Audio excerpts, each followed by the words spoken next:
Time and objective 3 in the history of neuroscience can be spent with the 19th century, in other words, the 1800s.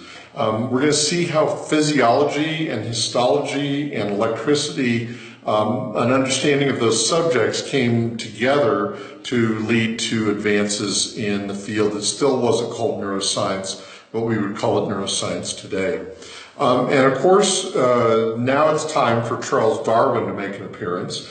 He was born in 1809, so he is a child, as you can see, of the 19th century, lived completely within the 19th century, and he didn't publish his book, The Origin of Species, until 1859, but the journey that he took on the HMS Beagle was much earlier, when he was a young man in the 1820s and 1830s, and that was the time when he journeyed on the Beagle and came up with the ideas that he published much later on the origin of species, the idea of natural selection. And embedded in this is that behavior is a heritable trait just like any other trait, that you can inherit behaviors from your ancestors just like you inherit eye color or fur color or bill size if you're a duck or anything else like that. An example would be the inheritance of herding behavior in dogs, something that was highly prized because dogs were used by indigenous peoples for hunting.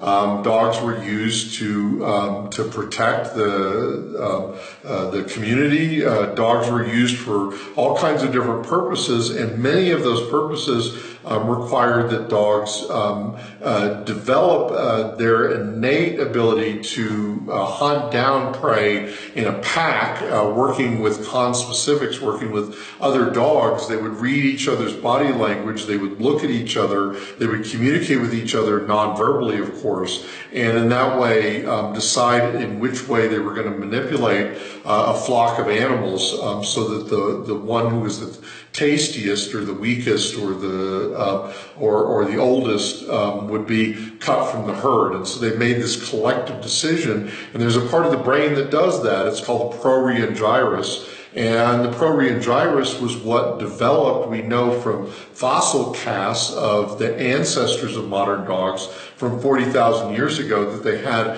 a prorean gyrus and they had an area of their brain that was devoted to herding behavior, but that it hadn't developed as fully as it has in the domestic dog that we have today and that we can look at the brains of.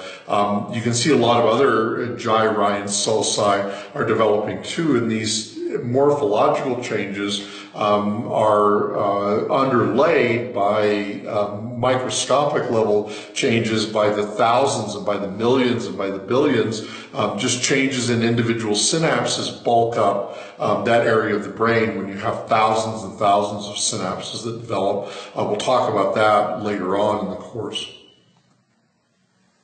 So now we see that the brains of animals are perfectly adapted to the environment that they live in because we've had millions of years of natural selection to operate on those brains. And so, for example, monkeys are specialized to find food by color and detail, and so their visual cortex is a lot more highly developed than in other animals. And since we share a common ancestor with rhesus monkeys, then we also have a very, as we'll see later on, perhaps if you do that version of the course, we'll see that the visual system of humans is also quite elaborate, but it all started with being able to find food by color and detail, by being able to find things.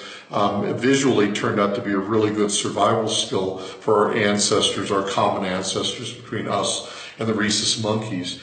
Now a rat has a completely different lifestyle and a completely different interest in what it takes to survive as a rat. And in order to survive as a rat, one of the things you're going to need is a really good ability to detect small changes in air currents, changes in smell, which we're not going to talk about. We're going to talk about touch, being able to feel the movement of hairs on your snout. And these hairs, these individual hairs, are called vibrissae. And it may come as a surprise to you, it certainly did to me, that these aren't just randomly placed on the snout of the rat, but they're in a particular pattern. And so because it's in a stereotyped pattern, scientists, being scientists, have given each one of these vibrissae, each one of these hair follicles, its own designation, its own name. And you can see that on the map here, is that this is where the hair follicles are being designated in rows, A, B, C, D, E, and in columns 1, 2, 3, 4. And then because we came up with some others that didn't fit in that system, then we've got the alpha, beta, gamma, delta as well. They don't have numbers associated with them. So if we talk about the B2 vibrissae, then we know exactly what it is that we're talking about, is this one right here, because that's where B2 is. And it turns out that that same pattern of vibrissae is found in a pattern of activity, of neural activity, being able to look at the metabolism of neurons, the biochemistry of neurons, with stain for something called cytochrome oxidase, which is an enzyme that's found in mitochondria, the powerhouse of the cell. See, whenever someone says the word mitochondria, you're required to say the powerhouse of the cell, because that's like our activation code or something, okay? So we're staining for mitochondria, and it turns out there's a lot more mitochondria in the brain cells, and this is in the brain. This has nothing to do, it's not connected in any kind of anatomical way to the between the vibrissae on the snout and the brain, and yet in the brain there's a pattern of these vibrissae we can see with the staining for this enzyme called cytochrome oxidase. So you can see that exact pattern of vibrissae here on the surface of the brain. Well, one of the crowning achievements really in terms of direct physiological observations of the early 19th century was what's called the Bell-Magendie law. Charles Bell from Scotland and Francois Magendie from France wanted to know whether nerves were uni or bidirectional, and so they tried cutting the ventral roots, which in humans we call the anterior roots. They tried cutting the dorsal roots, which in humans we call the posterior roots separately. And if we only cut the ventral or the anterior roots, we get paralysis. If we only cut the dorsal or posterior roots, then we get a loss of sensation. And so we knew that the individual nerve fibers were unidirectional, that the dorsal roots were carrying sensory information in, and that the ventral roots, the anterior roots, the ventral roots were carrying motor information out. And so that concept that the information is going in one direction, that the dorsal and ventral horns of the spinal cord and the dorsal and ventral roots are separate functions, is called the Bell-Magendie law.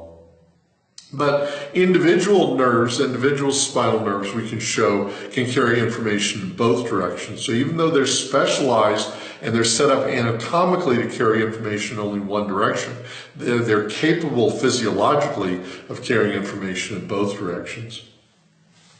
Now, one kind of unfortunate side detour that we took in the 1800s was represented by the field, the pseudoscience of phrenology. And phrenology is the idea that there are bumps on your skull that correspond to areas of the brain. And it's true that there are different areas of the brain, as we're going to see, that do different things. But the idea that there are bumps in the skull that correspond to those is where they went wrong. A very logical argument, but one that just didn't hold water. So this was Franz Gall that came up with this idea, and mostly he had admirers, but he did have a few detractors. One of those was the Flemish scientist Flourens, and so Flourens believed that the cerebellum-controlled movement, he said, look, ablation doesn't produce the results that you'd look for, so if you go in and do an ablation of a part of the brain in this spot right here, then let's see what this is labeled as. Let me just take a look at it. Is cautiousness, then you don't get an animal who's suddenly less cautious if you ablate this part of the brain that underlies this bump right here. So he got that right. He said, look, the skull is not the same as the brain, and just because there are bumps in the skull doesn't mean there's bumps in the brain, and he got that right too.